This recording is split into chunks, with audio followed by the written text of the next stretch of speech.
Bismillahirrahmanirrahim. Assalamualaikum warahmatullahi wabarakatuh.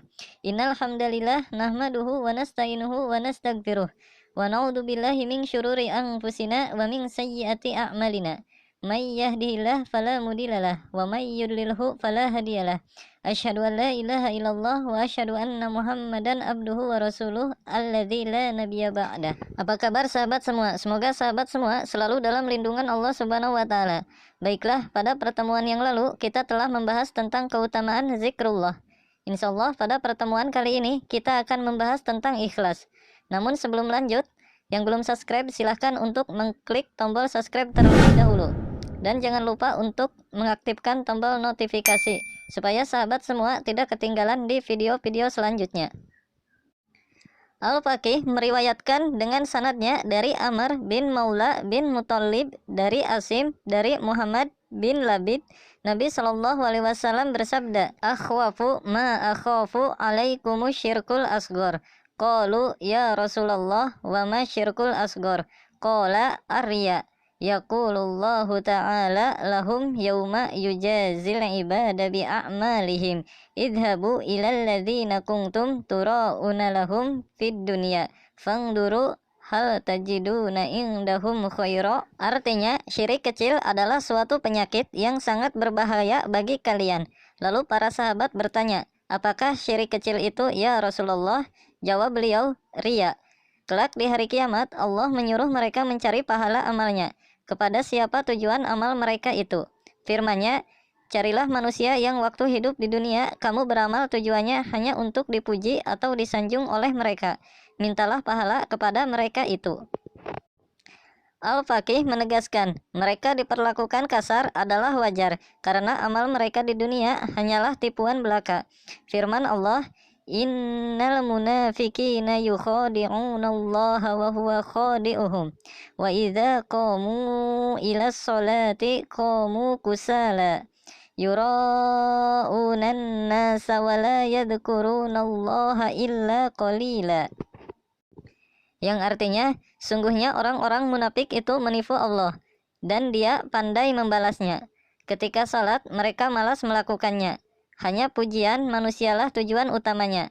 Mereka tidak mengingat Allah kecuali hanya sedikit. Quran Surat An-Nisa ayat 142. Oleh karenanya, semua amal mereka batal, tidak sampai kepada Allah dan Allah lepas dari mereka. Demikianlah amal yang tidak disertai dengan keikhlasan. Al-Faqih meriwayatkan dengan sanadnya dari Abu Hurairah. Nabi Shallallahu Alaihi Wasallam bersabda, Allah Subhanahu Wa Taala berfirman, Aku tidak memerlukan sekutu ataupun amal syirik padaku. Barang siapa melakukannya, maka terlepas dariku atau bukan urusanku. Dalam hadis tersebut mengandung pengertian bahwa amal baik apapun yang dilakukan tanpa ikhlas tidak akan diterima dan tiada balasannya kecuali neraka. Dasarnya firman Allah, Man kana yuridul ajilata ajjalna lahu fiha ma nasha'u liman nuridu summa ja'alna lahu jahannama yaslaha madmuman madhura. Artinya, barang siapa menghendaki kesenangan dunia dengan amalnya, maka kami pun memenuhinya di dunia. Apa yang kami kehendaki bagi keinginannya, kemudian kami masukkan dia ke neraka. Keadaannya sangat hina dan terusir jauh dari rahmatnya. Quran Surat Al-Isra ayat 18. Kemudian di Surat Al-Isra ayat ke-19 Allah Subhanahu wa taala berfirman, "Wa man aradal akhirata wa sa'alaha sa'yaha wa huwa mu'minun faulaika kana sa'yuhum mashkura." Artinya, dan barang siapa menghendaki kesenangan di akhirat dari pahala amalnya dengan sepenuh hati melakukannya secara ikhlas dan beriman, maka mereka itulah orang yang usahanya diterima atau amalnya memperoleh pahala. Di ayat selanjutnya Allah Subhanahu wa taala berfirman, Kulan numiddu haula'i wa haula'i min ata'i rabbik wa ma kana ata'u rabbika mahdura. Artinya, kepada setiapnya dari dua macam orang kami cukupi rezekinya, dan pemberian Tuhanmu tiada seorang pun dapat dihalangi. Quran Surat Al-Isra ayat 20. Ayat tersebut di atas kesimpulannya Tiada balasan bagi amal yang niatnya tidak karena Allah, sebab Allah hanya menerima amal yang ditujukan kepadanya. Disebutkan dalam hadis, rubba shaimin laisa lahu haddun min saumihi ilal ju' wal atashu, wa rubba qaimin laisa lahu haddun min qiyamihi ila syahru wan nasabu.